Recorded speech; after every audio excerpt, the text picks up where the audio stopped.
Hey bro, what's up? I'm good, you say? I'm also good. Glad to hear that. Are you preparing for your examination? Yeah, I'm preparing for my exam. Good. Keep going. Keep studying. Thank you. Catch you later, Sunny. Bye. Bye. चलिए ma'am. Himanshi, कौन है ये जिससे तुम बात कर रही थी अभी? ये मैम ये मेरा बहुत अच्छा दोस्त है, सनी नाम है इसका। ये यहाँ पर ना मजदूरी का काम करता है। मजदूरी करता है और इतनी अच्छी इंग्लिश कैसे? Actually ma'am he is preparing for SSC entrance exam. Government अफसर बनना चाहता है वो, बस इसी वजह से उसको पढ़ाई का बहुत शौक है, पढ़ रहा है और अपनी जिंदगी में कामयाब होने की कोशिश कर रहा है। एसएससी यार वो तो बहुत टफ पेपर होता है और उससे पैसे भी कितने सारे लगते हैं। इसको लगता है कि ये कर लेगा? हाँ मैम, मैं जानती हूँ कि एसएससी की प्रिपरेशन करने के लिए बहुत पैसा लगता है। इसको एक बहुत ही अच्छा इंस्टीट्यूट ज्वाइन भी करना है जिसकी फीस 50,000 रुपीज है। बस उसी की फीस का इंतजाम करने के लिए यहाँ पर काम कर रहा है और ऐसे ही काफी जगहों पे काम भी करता है, साथ में पढ़ता भी है। और तो और मैम जो मजदूरों का लंच टाइम होता है ना, उसमें भी वो खाना ना खाकर एक्स्ट्रा काम करता है जिससे कि जल्दी से जल्दी फीस का अरेंजमेंट हो पाए। He is very hard working. Impressive. इतनी मेहनत कर रहा है, एक्स्ट्रा काम भी करता है, लंच टाइम में बैठ के पढ़ाई कर रहा है। पर फिर भी हिमांशी, इट्स वेरी टफ। लोग इतने महंगे महंगे इंस्टीट्यूट में जाते हैं तब भी एग्जाम क्लियर नहीं कर पाते और उसको लगता है ये 500,000 की दिहाड़ी करके पैसे जमा कर लेगा और फिर एसएससी का एग्जाम क्लियर कर लेगा। I don't think so. बहुत टफ होगा यार इसके लिए। हाँ मैम, टफ तो होने वाला है इसके लिए, बट इम्पॉसिबल तो नहीं है ना। मैं उसकी हिम्मत की दाद देती हूँ और प्रशंसा भी करती हूँ। मैम हम चले, हम लेट हो रहे हैं। हाँ चलते हैं। एक काम करो, तुम गाड़ी में जाओ और हाँ एक काम करना, ड्राइवर को बोलो गाड़ी प्रिपेयर करे, हम निकलेंगे मीटिंग के लिए। मुझे ना एक छोटा सा काम मैं करके आती हूँ। ठीक है मैम, मैं जाती हूँ। सुनो जी बताइए। ये आप पढ़ाई कर रहे हैं, किस चीज की तैयारी कर रहे हैं? एसएससी का तैयारी कर रहे हैं मैडम। एसएससी की तैयारी? और यहाँ पर एसएससी का एग्जाम तो बहुत मुश्किल होता है। यहाँ बैठे बैठे आप पढ़ के एसएससी क्लियर कर लोगे? कहने को इस दुनिया में सब कुछ टफ है मैडम, और कहने को कुछ भी नहीं। सब ये दिमाग का खेल है और कुछ नहीं। और देखिए हमारा कंपटीशन किसी और इंसान से नहीं है, हमारा खुद से है। हम अपना मेहनत कर रहे हैं और देखिएगा एक दिन सरकारी अफसर जरूर बनेंगे। नाइस, बट स्टिल लोग इतनी प्रिपरेशन करते हैं, इतने महंगे इंस्टीट्यूट में जाते हैं। कोई अभी तक इंस्टीट्यूट नहीं देखा तुमने अपने लिए? मैडम सच कहें तो उसी की फीस के लिए पैसा जमा करना, इसलिए यहाँ पर काम कर रहे हैं। वो 50,000 रुपया मांग रहे हैं। 50,000 रुपये जब जमा हो जाएगा तो ज्वाइन कर लेंगे। वैसे भी पेपर में भी पूरा 1 साल पढ़ा है तो हो जाएगा। 6 महीने का कोचिंग हो जाएगा, 4-5 महीने में पैसा जोड़ लेंगे। वैसे अच्छा प्लान है तुम्हारा। सब कुछ ज्यादा सॉर्टेड नहीं कर लिया तुमने? 6 महीने की कोचिंग, 4 महीने खुद पढ़ के और एग्जाम क्लियर। लोग यहाँ पे इतने पैसे लगाते हैं, इतने साल वो फेल होते हैं, फिर जाके कहीं वो क्लियर हो पाते हैं। और उनके पेरेंट्स भी होते हैं जो इस फील्ड से होते हैं, तब भी क्लियर नहीं कर पाते। और तुमने इतना ईजी बना दिया अपनी स्क्रिप्ट को कि इजीली तुम क्लियर कर लोगे। ऐसा तो मुझे नहीं लगता कि इजीली एग्जाम क्लियर कर पाओगे। मैडम 800 रुपया दिन का मिलता है तो घर पे भी थोड़ा बहुत भेजना पड़ता है। बाकी ओवर टाइम वगैरह कर लेते हैं तो 10 से 15,000 रुपया महीने का बचा लेंगे। ऐसे 3-4 महीने में जुड़ जाएगा। और रही बात इन किताबों की, तो हम खरीदते थोड़ी है मैडम, ये फोटोकॉपी करा रखा है। देखिए सारा फोटोकॉपी है, सस्ता पड़ जाता है। तुमने अगर महीने के 10,000 बचा भी लिए, 5 महीने तो तुम्हारे यहीं चले गए। फिर तुम कोचिंग 6 महीने करोगे तो एग्जाम का टाइम भी चला गया। फिर एग्जाम कब दोगे? अगले साल। इसलिए बोल रही हूँ, सोचना आसान है, करना मुश्किल है। इतना आसान नहीं कि तुम ये मजदूरी वगैरह करोगे, थोड़े पैसे बचाओगे और जिंदगी में कुछ कर लोगे। आई डोंट थिंक सो कि तुम ये एग्जाम क्लियर कर पाओगे। मैडम सच कहें तो मेहनत कर रहे हैं, 1 साल नहीं 2 साल लग जाएंगे, लेकिन ये पेपर जरूर निकालेंगे। हमारे बाबूजी जिंदगी भर मजदूरी करते रहे और अभी तक मजदूरी ही कर रहे हैं। हम मजदूर जरूर बने, लेकिन मजदूर बन के मरेंगे नहीं। एक दिन सरकारी अफसर बनेंगे और ऐसे बाबूजी को बोलेंगे कि छाती चौड़ी करके घूमिए गाँव में अच्छे से। फिर लेके आएंगे उनको शहर, और सरकारी घर मिलता है ना, उसमें रखेंगे। निकल जाएगा मैडम। 1 साल बाद निकलेगा, 2 साल बाद निकलेगा, लेकिन निकलेगा जरूर। I like your motivation. अच्छी बात है, कम से कम तुम कोशिश तो कर रहे हो, प्लान तो बना रहे हो। नहीं तो जो गरीब होते हैं, ये छोटे मोटे काम कर रहे होते हैं, वो उस भगवान को ही कोसते रहते हैं कि भगवान ने हमें ये नहीं दिया, भगवान ने औरों को पैसे दिया, हमें अपॉर्चुनिटी नहीं दी, हमें आगे बढ़ने का कोई राह नहीं दिखाया। बट तुमने तो खुद अपनी राह चुन ली, अपना सपना चुन ली और उसके लिए मेहनत भी कर रहे। ऐसे ही लोग आगे बढ़ते हैं। बाकी के लोग तो यही सोचते रह जाते हैं कि हमें किस्मत ने कुछ नहीं दिया, हम तो यही करते रहेंगे, यही करते मर जाएंगे। Good, I like it. लेकिन एक बात बताओ, तुम ये काम छोड़ के यहाँ पढ़ाई कर रहे हो, तुम्हारा ठेकेदार कुछ बोलता नहीं है तुम्हें? नहीं मैडम, वो भी बड़ा सपोर्ट करते हैं हमको मना नहीं करते पढ़ाई करने से। बाकी हम पता है क्या करते हैं, वो जो भी हमको काम देते हैं ना, हम तुरंत जल्दी से कर लेते हैं और उसके बाद जैसे 10-15-20 मिनट मिलते हैं फटाफट पढ़ लेते हैं। 1 घंटे का लंच मिलता है, 10 मिनट में खाना खा के 50 मिनट पढ़ाई कर लेते हैं। ऐसे दिन का 2 घंटा तो आराम से मिल ही जाता है। फिर उसके बाद अपना काम कर लेते हैं। कभी मना नहीं करते, वो अच्छे इंसान है। वैसे की एडवाइस देती हूँ, 2-2.5 घंटे दिन के पढ़ने से कुछ होगा नहीं। 24 घंटे देते हैं बच्चे, तब जाके क्लियर होता है। तो उतना टाइम तो तुम्हें देना ही पड़ेगा। लेकिन कोई बात नहीं, कम से कम तुम्हें लोग तो अपनी जिंदगी में अच्छे मिले जो तुम्हें सपोर्ट कर रहे हैं।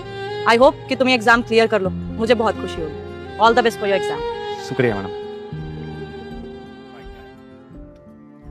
एक्सक्यूज मी, जी यहाँ पीछे एक बिल्डिंग बन रही है, वो जो काम हो रहा है उसके ठेकेदार आप ही हैं? जी मैं ही हूँ, बताइए। वहाँ पे आपका एक मजदूर काम करता है ना, जो पढ़ाई कर रहा था, अभी मैंने देखा था उसे। हाँ जी, सन्नी नाम है उसका। वो एसएससी की प्रिपरेशन के लिए पढ़ाई करता रहता है मजदूरी के साथ साथ। आपने भी उसको देख लिया होगा, बताइए। एक्चुअली वो बहुत मेहनती है, तो मैं ना उसकी मदद करना चाहती हूँ। कैसी हेल्प? ये 50,000 उसकी इंस्टीट्यूट की फीस है ना, 50,000, तो आप उसे दे दीजिए। तो फिर आप उसे खुद ही दे दीजिए, अब मुझे क्यों दे रही है? देखिए, मैं डायरेक्टली उससे दे देती, लेकिन शायद वो मुझसे मदद ना ले। अब देखिए ना, इतनी मेहनत कर रहा है वो, चाहता तो किससे उधार ले सकता था, लेकिन नहीं, 400-500 की दिहाड़ी कर रहा है ताकि जोड़ जोड़ के पैसे इकट्ठे कर सके। ये बात तो आप भी जानते हैं और मैं भी, कि ऐसे तो पैसे इकट्ठे नहीं होते ना, वो अपने सपने पूरे कर पाएगा। अब पढ़ाई में इतना तेज है तो इतना तो बनता है, इसलिए मदद करना चाहती हूँ। आप दोगे तो उसको ये लगेगा कि आप एडवांस दे रहे हो, तो उसे ये नहीं लगेगा कि उस पर कोई एहसान कर रहा है, उसके ऊपर कर्जा पड़ गया किसी का। इसीलिए प्लीज आप दे दीजिए। आप श्योर है आप उस मजदूर की मदद करना चाहती हैं? आई मीन ये भलाई का काम करके आपको मिलेगा क्या?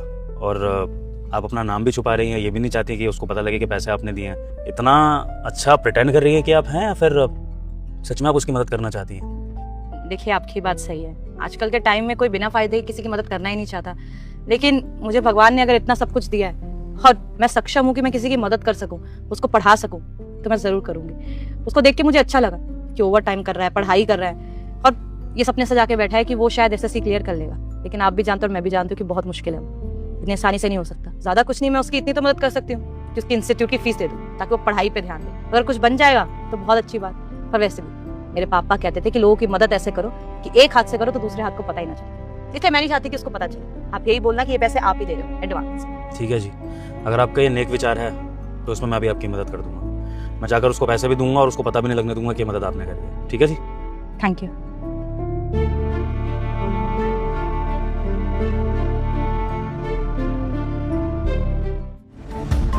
ओए सन्नी, जी साहब। ईंटें नीचे रख। क्या हो गया साहब? इधर आ। क्या बात हो गई साहब? जब छुट्टी हो गई है तो काम क्यों कर रहा है? साहब वो कहा है कि पेपर आने वाला है, तो हम सोच रहे हैं किसी भी तरह से इस बार कोचिंग का पैसा इकट्ठा हो जाए तो कोचिंग का फीस भर देंगे, इस साल ही निकल जाएगा तो बढ़िया, इसलिए ओवर टाइम कर रहे हैं। लेकिन साहब आप पे कोई प्रेशर नहीं बना रहे हैं, हम समझ सकते हैं, आप बड़ा आदमी है, वो पेमेंट का रहता होगा थोड़ा दिक्कत, आप 10-20 कम दे देना हमको, कोई दिक्कत वाला बात नहीं साहब। सन्नी, लेकिन अब से तू ओवर टाइम नहीं करेगा, मुझे तेरा ये एक्स्ट्रा काम करना पसंद नहीं है। ठीक है? अब ऐसा मत बोलो साहब, वो कोचिंग का फीस भरना है, 1 साल लेट हो जाएंगे, फिर हाथ जोड़ रहे हैं साहब ऐसे। अपने मालिक की बात टालेगा? मतलब मैं जो तुझे कह रहा हूँ तुझे समझ में नहीं आ रहा है। ठीक है, मत मान मेरी बात, कोई बात नहीं। इसका मतलब मैं समझूंगा कि तू मेरी इज्जत ही नहीं करता, ना मेरी बात का मान रखता। नहीं साहब, इज्जत तो बहुत करते हैं आपकी। ठीक है साहब, अब नहीं करेंगे, चले जाते हैं। परेशान मत हो, इसलिए मना कर रहा हूँ ओवर टाइम करने के लिए, क्योंकि अब तुझे ओवर टाइम करने की ज़रूरत ही नहीं पड़ेगी, और तू अपने घर के कर्जे वगैरह भी चुका देगा और अपनी एग्ज़ाम की फीस भी भर देगा। मतलब हम कुछ समझे नहीं साहब। बताता हूँ। 50,000 तेरे लिए, ये रख, और अपने जितने भी खर्चे वगैरह उनको मैनेज कर और अपनी कोचिंग की फीस दे जा। साहब लेकिन हम ये लौटाएंगे कैसे आप? लौटाने की बात करी मैंने, तुझे लौटाने की टेंशन लेने की ज़रूरत नहीं है। तुझे अपने सपने पूरे करने हैं ना, तो ये पैसे ले, अपने सपने पूरे कर, और मैं तो कहता हूँ कि तू ये मजदूरी का काम भी छोड़ ही दे भाई। जब तुझे बड़ा आदमी बनना है, आगे पढ़ लिख कर एक अफसर बनना है, तो क्या ज़रूरत है ईंटें धोने की, है ना? तो ये पैसे पकड़ और जा अपने सपने पूरे कर। साहब भगवान किस रूप में आ जाए कुछ पता नहीं होता है साहब, आप सच में भगवान बन के आए हैं हमारी ज़िंदगी में। हम नौकरी लगते ही ना सबसे पहले आपका ये पैसा लौटाएंगे, आपसे वादा करते हैं साहब। और अब तो जिम्मेदारी बन गया साहब हमारा, हमारे माँ बाप का, हमारे भाई बहन का, आपका, कितने लोगों का उम्मीद है हमसे, हम तोड़ेंगे नहीं साहब। बहुत मेहनत करेंगे देखिएगा आप, और इसी साल एग्जाम निकालेंगे देखिएगा। बिल्कुल सन्नी, दुआ तो मैं भी भगवान से यही करता हूँ कि तू अपने सपनों को पूरा करे, क्योंकि तेरे जैसे बहुत कम लोग होते हैं जो अपने सपनों के लिए ऐसी स्ट्रगल करते हैं। लेकिन सन्नी, ये जो तू पैसे लौटाने की बात कर रहा है, तू प्लीज़ ये पैसे मुझे मत लौटाइयो। तू एक काम करियो ना, इन पैसों को किसी ज़रूरतमंद की मदद में लगा दियो जब तेरे पास पैसे आ जाए, लेकिन मुझे लौटाने की ज़रूरत नहीं है। बिल्कुल ठीक कह रहे हैं साहब आप, इन पैसों का इससे अच्छा इस्तेमाल हो ही नहीं सकता। आपने हमारी ज़िंदगी बना दी, अगर हम किसी और की बना देंगे ना तो जीवन में डबल सफल हो जाएंगे। ठीक है साहब, वादा रहा आपसे, हम सरकारी अफसर बनते ही किसी न किसी एक ऐसे इंसान की मदद जरूर करेंगे जो अपने जीवन में बहुत कुछ बड़ा करना चाहता होगा। लेकिन हम वादा करते हैं साहब आपसे, हम जैसे ही अफसर बन जाएंगे ना, सबसे पहला मिठाई का डब्बा आप ही के पास लेके आएंगे, वादा रहा। सन्नी, वैसे मिठाई की एक नहीं 2 डब्बे लेकर आई हो। 2 क्यों साहब? दरअसल एक मेरे लिए और एक ऐसे इंसान के लिए जो तुझे सपोर्ट कर रहा है कहीं ना कहीं। कौन? तू जानता नहीं है, लेकिन वक्त आने पर तू जान जाएगा। वो क्या होता है ना कि भगवान किसी न किसी फरिश्ते के रूप में आ ही जाते हैं अगर आप सच्चे दिल से उन्हें याद करो तो बस ऐसा ही एक फरिश्ता है वो। समय आने पर उनके बारे में बता दूंगा, लेकिन फिलहाल तू ये याद रखियो कि तुझे सपोर्ट करने के लिए लोग हैं तेरी लाइफ में, और किसी भी चीज़ की ज़रूरत हो तो मुझे याद कर लियो। भले मैं तेरा मालिक हूँ, लेकिन ना तू मुझे अपने बड़े भाई की तरह याद कर सकता है किसी भी मुसीबत में, ठीक है? कुछ चीज़ें समय से ही पता चले तो ही बढ़िया। ठीक है साहब, 2 मिठाई का डब्बा लेके आएंगे आपके लिए। चल ठीक है, ऑल द बेस्ट। ज़्यादा कि अपनी कोचिंग की फीस भर और पढ़ाई शुरू कर, ठीक है? शुक्रिया साहब।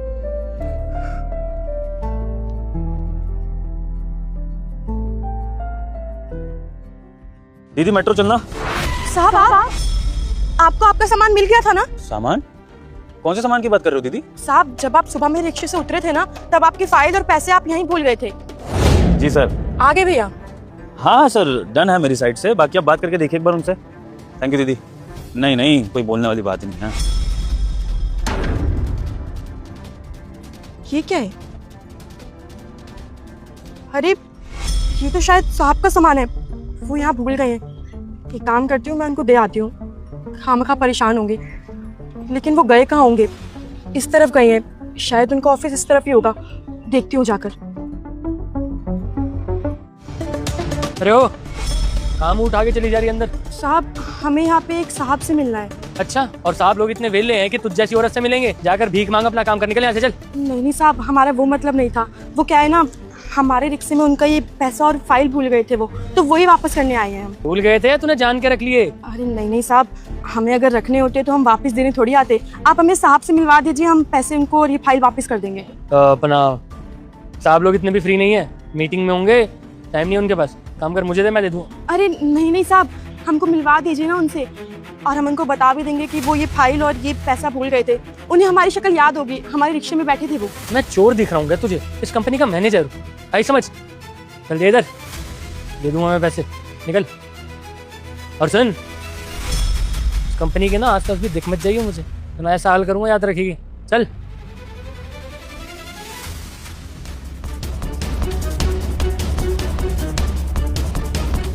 कमाल है भाई, इतने सारे पैसे सर भूल गए, और ये पैसे मेरी किस्मत में आ गए।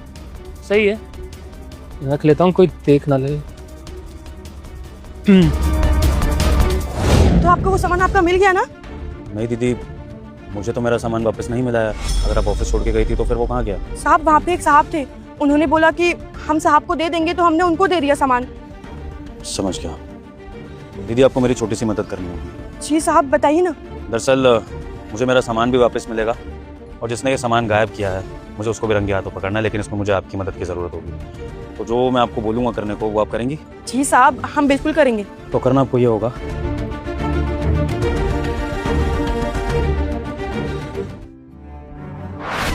तू फिर आ गई यहाँ पे? तेरे को समझाया था ना कंपनी के आसपास भी दिखना नहीं मुझे। क्या करना है ये बोल? बुला पुलिस। नहीं साहब, हम आपको कुछ बताने आए हैं। बोल, जल्दी बोल। साहब वो साहब जो पैसे भूले थे ना, उसमें 2 गड्डी थी। एक गड्डी हम अपने पास रख लिए थे, हमें लालच आ गया था, लेकिन फिर हमें लगा कि ये गलत है। हम ऐसे किसी और की मेहनत की कमाई अपने पास नहीं रख सकते, तो बस यही हम वापस देने आए हैं साहब को। शोर नहीं करके पैसे दे इधर। और कितने पैसे मार रखे तूने? हैं? नहीं और पैसे नहीं है हमारे पास, बस जो था हमने आपको दे दिया। जल्दी मुझे बता दे, और पैसे तो नहीं है ना, वरना पुलिस को बुलाऊंगा, जिंदगी भर चक्की पीसेगी।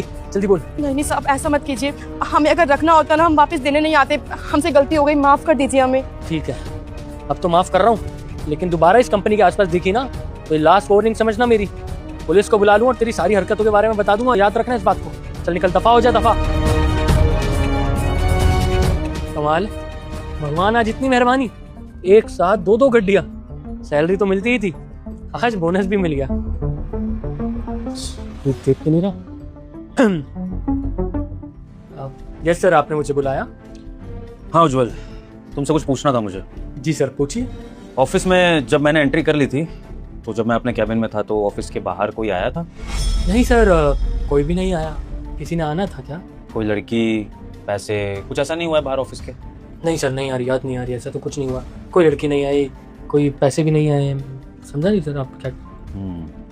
तो जब ऐसा कुछ हुआ ही नहीं है तो फिर मुझे ये इन्फॉर्मेशन कौन दे रहा है? गलत चीज़ है ना। मैं अभी के अभी इस मिस इन्फॉर्मेशन को ख़त्म करता हूँ, है ना। जिसने भी ये मिस इन्फॉर्मेशन फैलाई है मैं उसको बुलाकर उससे भी पूछवा लेता हूँ। अंदर आइए एक बार। जी साहब। अब यही है वो जिन्होंने ये मिस इन्फॉर्मेशन फैलाई है। उज्जवल, तुम इनको देख के कुछ पहचान रहे हो इनको? नहीं सर, कुछ याद नहीं आ रहा। मैं इनफैक्ट फर्स्ट टाइम देख रहा हूँ, मैंने पहले नहीं मिला। साहब आप झूठ क्यों बोल रहे हैं? अरे हमने आपको पैसा दिया था, आपने बोला था हम बड़े साहब को दे देंगे, आप चले जाइए, तो अभी आप ऐसे क्यों बोल रहे हैं? क्या सबूत है तेरे पास कि मैंने पैसे लिए थे? झूठ बोलती है। पहली बार देखा है आपने इनको? पक्का उज्जवल देख लो एक बार इनको अच्छे से। रिक्शा चलाती हैं और इनका ऐसा कहना है कि ये ऑफिस के बाहर आई थी, इन्होंने कुछ पैसे वगैरह दिए थे और तुम्हारे हाथ में दिए थे, तो ये सब कुछ झूठ बोल रहे हो, तुम नहीं जानते इनको? चुपचाप खड़े रहो, पर कुछ भी बोलो ना तो ऐसा हाल करूंगा घर वाले भी नहीं पहचान पाएंगे। नहीं सर, मैं पहली बार मिला हूँ सर, मैं पहली बार ही देखा है। झूठ बोल रही है। पुलिस को बुलाऊं? अभी पुलिस को बुलाऊं? बकवास बंद करिए अपनी उज्जवल। आप पुलिस बुलाएंगे? बेईमान आदमी पुलिस बुलाते हुए अच्छे नहीं लगते हैं। और अगर आपने पुलिस बुला भी ली ना गलती से, तो जो सबूत मेरे पास है आपके खिलाफ, उससे पुलिस आपको जेल में डालेगी, इन रिक्शे वाली दीदी को नहीं। और जो आप ये बार बार नकार रहे हैं ना कि आप इनको नहीं जानते हैं, ये ऑफिस नहीं आई थी, तो मुझे अच्छे से पता है कि जब मैं कैबिन में बैठा था तब ऑफिस के बाहर क्या चल रहा था। भले हमारे ऑफिस के बाहर सीसीटीवी कैमरे नहीं लगे, लेकिन जब दीदी ने मुझे पहली बार सच्चाई बताई, तो उसके बाद दूसरी बार जब दीदी तुम्हारे पास वापस पैसे देने के लिए आई ना, तो वो दीदी को प्लान के तहत मैंने ही भेजा। और इस फोन में सब कुछ रिकॉर्ड हो रखा है उज्जवल।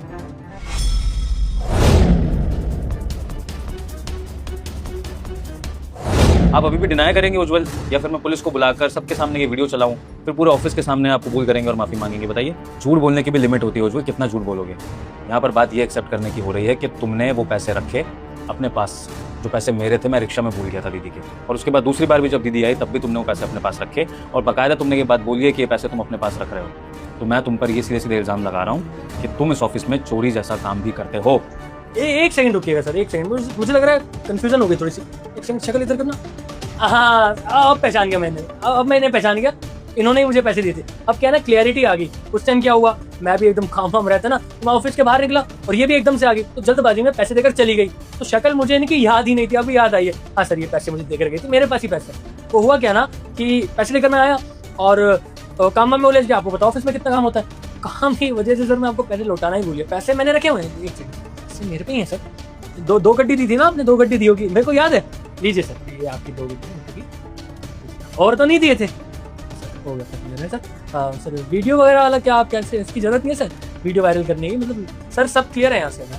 ये गड्डी मुझे कभी वापस मिलती नहीं उज्जवल, अगर ये सबूत मेरे पास नहीं होते और दीदी ने मुझे सच्चाई नहीं बताई होती। तो साफ जाहिर हो गया उज्जवल कि आप जैसा एम्प्लॉय मेरी कंपनी में काम करने के लायक नहीं है, क्योंकि अगर मेरी कंपनी का मैनेजर ही इतना बेईमान है जो मेरे थोड़े से पैसों पर नजर रखता है, तो फिर मैं कैसे ऐसे मैनेजर को अपनी कंपनी में रख सकता हूँ। दूसरी तरफ ये रिक्शा चलाने वाली दीदी, जिनको शायद एक सवारी से 10-20 रुपए मिलते होंगे, उनमें ये ईमानदारी है कि वो ये पैसे अपना काम छोड़ के मेरे ऑफिस में मुझे वापस देने के लिए आ रही है, और तुम जैसे बेईमान एम्प्लॉय ने इनको इनकी ईमानदारी करने से रोका। अगर मुझ तक इनकी सच्चाई नहीं पहुंचती और कल को मुझे याद आता कि मैं अपने पैसे भूल गया था, तो मेरा सीधा सीधा शक इन दीदी पर जाता, और फिर मैं भी वही रीत फॉलो करता जो समाज करता है कि गरीब को हमेशा चोर और बेईमान समझा जाता है क्योंकि वो गरीब है। लेकिन नहीं, तुम जैसे लोग साबित करते हैं कि बेईमानी और चोरी की नीयत के लिए गरीब होना जरूरी नहीं है। कोई अच्छे घर का इंसान भी ऐसी हरकत कर सकता है अगर उसकी नीयत खराब हो तो। एंड मिस्टर उज्जवल, आपने जो ये हरकत करी है ना, इसके बाद मैं आपको इस ऑफिस में एक पल भी नहीं देखना चाहता। Leave my office now. Sir sir sir sir please हाथ जोड़ता हूँ सर, मैं एक्सेप्ट करने के लिए तैयार हूँ। मेरे से गलती होगी सर, मन में लालच आ गया था, इतने सारे पैसे देखकर मैंने रख लिए सर। पैसे मैंने रख लिए, मैंने उल्टा सीधा भी बोला, और मैंने इनको ये भी कहा था कि ऑफिस के पास नजर मत आना, ताकि किसी को ये बात ना पता चल जाए कि वो पैसे मैंने लिए। सर गलती कर रहा हूँ, लालच हो जाता है सर, ह्यूमन नेचर है सर, आ जाता है। सर प्लीज़ नौकरी से मत निकालिए, घर में इकलौता मैं ही हूँ जो कमाता हूँ सर, प्लीज़ सर, नौकरी भी नहीं मिलेगी कहीं और मुझे सर, हाथ छोड़ रहा हूँ सर प्लीज़। ठीक है, अगर तुम्हें माफी का घिस्सा पिटा ड्रामा ही करना है तो मैं एक काम करता हूँ, मैं पुलिस को कॉल कर ही देता हूँ, पुलिस अपने आप तुमसे डील करेगी। इसके बाद तुम्हें सारा माफी का ड्रामा करते रहना, क्योंकि मुझे तुम्हें इस कंपनी में रखना नहीं है, तुम जबरदस्ती मेरे गले पड़ रहे हो, ये बात भी मैं पुलिस को बता दूंगा। ठीक है, मैं अभी कॉल लगा रहा हूँ। सर प्लीज़ सर, पुलिस को मत, मैं जा रहा हूँ सर। गुड। और जैसे कि तुमने इन दीदी को धमकी दी थी ना कि इस ऑफिस के पास कभी मत दिखना, ऐसे ही अब मैं तुम्हें धमकी दे रहा हूँ कि इस ऑफिस के आसपास कभी मुझे दिख मत जाना, वरना ये वीडियो पुलिस के पास पहुंचने में देर नहीं लगेगी, समझे? ठीक है सर, मैं ऑफिस के आसपास नहीं दिखूंगा, जा रहा हूँ sir. Thank you so much दीदी, आपका मैं जितना थैंक यू करूँ उतना कम है। इसलिए नहीं कि आपने मेरे ये पैसे वापस करे, इतनी बड़ी कंपनी चला रहा हूँ, पैसे तो मैं फिर कमा लेता, लेकिन आपने जो मेरी कंपनी में फ्रॉड हो रहा था उसको पकड़वाया ना, ये मेरे लिए बहुत ज़रूरी था। क्योंकि अगर मेरी कंपनी का मैनेजर इस तरह की हरकतें कर रहा है तो मेरी कंपनी सेफ नहीं है, और आगे से मुझे हायरिंग करते हुए भी इस बात का ध्यान रखना पड़ेगा कि ऑफिस में ना सिर्फ टैलेंटेड एम्प्लॉयज़ आएँ बल्कि ईमानदार एम्प्लॉयज़ भी हैं। ये मेरी कंपनी के लिए बहुत ज़रूरी है। तो again thank you so much. कोई बात नहीं साहब, आपको आपकी मेहनत की कमाई मिल गई, ये बहुत है, हम चलते हैं। रुकी दीदी, ये मेरी तरफ से छोटा सा इनाम। अरे नहीं नहीं साहब, हमने ये सब पैसों के लिए नहीं किया है, दीदी मैं अच्छे से जानता हूँ कि आपने ये सब कुछ पैसों के लिए नहीं किया है, आप एक ईमानदार व्यक्ति हैं, लेकिन ये ईमानदारी का इनाम देना इसलिए ज़रूरी है ताकि अगली बार ईमानदारी दिखाते हुए आपके मन में ये रहे कि ईमानदारी का फल भी मिलता है। अब देखिए, एक फल तो आपको भगवान देंगे, लेकिन वो कब देंगे वो आपको भी नहीं पता, मुझे भी नहीं पता। लेकिन अगर ये इनाम आपको अभी मिलेगा ना, तो आपके मन में आज का दिन हमेशा रहेगा और आप आगे से और ईमानदारी से काम करने के लिए मोटिवेटेड रहेंगे, अच्छे काम करेंगे। तो बस प्लीज़ इस लिहाज से ये पैसे रख लीजिए। धन्यवाद साहब, आपका बहुत बहुत शुक्रिया। अब हम चलते हैं। ठीक है दीदी, जाइए अच्छे से अपना काम करिए और अब से मैं आप ही के रिक्शा में आया जाया करूँगा, ठीक है? जी बिल्कुल। Thank you.